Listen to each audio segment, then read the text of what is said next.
welcome back to my channel Real Mom and I know I'm coming after a long time। एक time था जब मैंने बहुत videos डाले थे बच्चों से रिलेटेड एंड आप लोगों ने बहुत लाइक करा था, but due to some reason as हर किसी की लाइफ में कुछ ना कुछ होता है कि कई बार हम पॉज लग जाता है हमारी लाइफ में।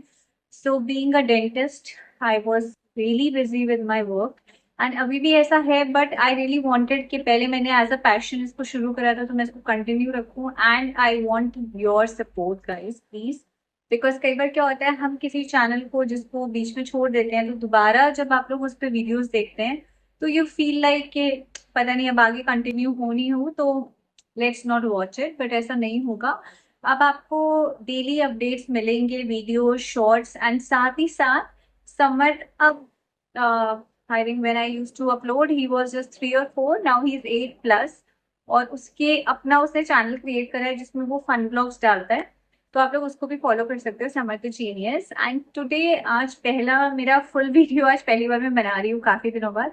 तो आज एक छोटा सा हम टॉपिक लेकर आए हैं, that is reading book, how important it is to read books. Normally क्या होता है हम लोग बच्चों को जो एकेडमिक हमारा सिलेबस होता है हम उसमें बिजी कर देते हैं, maths English EVS and also here I am talking about 10-11 years वाले बच्चे, नॉट मोर देन दैट, क्योंकि हमारा टॉपिक उसी के अराउंड है। तो हम उनको जो एकेडमिक होता है सिर्फ उसमें रखते हैं, बुक रीडिंग या जो एक्स्ट्रा कुछ होता है हम उसमें वो सब बिल्कुल क्रॉस कर देते हैं, क्योंकि शायद मदर्स की भी गलती नहीं है, आजकल स्कूल का इतना प्रेशर होता है, पढ़ाई का peer pressure, but still still I would advise you कि प्लीज आप बच्चों को बुक्स की रीडिंग हैबिट जो है वो डालें। बिकॉज उससे क्या होता है व्हेन दे रीड बुक, कहीं ना कहीं हमारी वो काम हमारा इजी हो जाता है जो हम जब एज अ सिलेबस उनको कराते हैं नहीं होता है। Like first thing, they have a very very good vocabulary। So जो उनका डेली रूटीन का है या स्कूल में if they have to give a speech और द ओवरऑल पर्सनालिटी वो बहुत इंक्रीज हो जाती है। बिकॉज आप मानो या नहीं मानो बट आजकल इंग्लिश बहुत इंपॉर्टेंट है in the schools, okay. And but yes of course reading books में दोनों चीजों के लिए बोल रही हूँ, English Hindi both.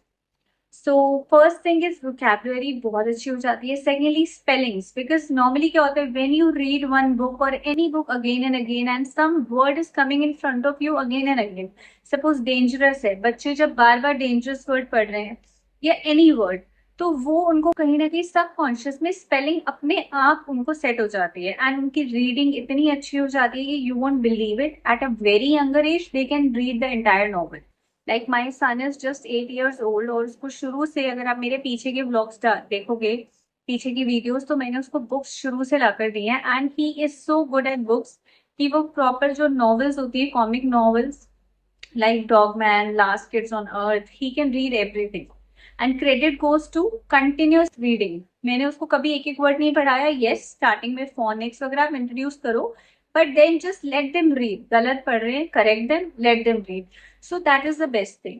And then other way how can it help, spellings उनको आ जाती है, vocabulary अच्छी हो जाती है, and most importantly they start loving the subject. If it's English, they will start loving English. If it's Hindi, they will start loving Hindi. Because जब उन्हें हिंदी के अक्षर, रीडिंग राइटिंग सब इजी हो जाती है तो उनको ओवरऑल उस सब्जेक्ट से अपने आप प्यार हो जाता है, आपको उनको फोर्स नहीं करना पड़ेगा कि तुम इसको पढ़ो। What I normally do with Samar, that whenever he is reading something, तो मैं उसको बोलती हूँ कि you complete it, then मैं उसको कोई भी एक पेज उसमें से देती हूँ जो मैं उसको बोलती हूँ write it nicely। तो उससे आपकी हैंड राइटिंग में भी फर्क पड़ता है एंड डू ट्राई इट। और इसमें आपको कुछ उनको ये नहीं बोलना है पढ़ाई है कुछ है, अगर सोने से पहले भी पढ़ सकते हैं, उनको बोलो just you have to read books. और जिनके बच्चे 2-3 साल के हैं, अगर आप अभी से उनको आदत डाल दोगे, you will see amazing amazing results. और उनको स्पेशली सबसे बड़ा जो फायदा होता है वो ये होता है उनको पढ़ाई से अपने आप लगाव हो जाता है। बिकॉज जब बचपन से उनके हाथ में बुक्स होती हैं, जो किडिश बुक होती हैं, कार्टून बुक्स होती हैं, स्टोरी बुक्स होती हैं, तो उनको लगता है कि this is like they are my friends. ऐसा नहीं है कोई हुआ है कि मुझे अपनी पढ़ाई करनी है, मुझे मार्क्स लाने हैं, नो। बिकॉज अब एनवायरमेंट चेंज हो गया, अब हमें बच्चों को हर चीज, यू नो कि किड्स को कितना जल्द हर चीज का उन्हें, एक तो मैं काफी टाइम बाद वीडियो बना रही हूँ, मैं जल्दी जल्दा आई डोंट नो क्या हो रहा है, तो उनको हर चीज का एक तो स्ट्रेस हो जाता है छोटी सी बात का। तो हमें ना चीजें उनके लिए इतनी इजी रखो यार, ठीक है बुक है पढ़ लो, न्यूज़पेपर है पढ़ लो, कोई कॉमिक बुक है। मैं तो बचपन में समर को टी शर्ट्स पे समझ क्या लिखा हुआ है जस्ट रीड इट। तो उनको हमें जो है ना अल्फाबेट्स, लेटर्स, अक्षर, उनसे प्यार करवाना है कि these are just fun things, बड़ा नॉर्मल है, ये स्ट्रेस नहीं लेना है, इट्स नॉर्मल।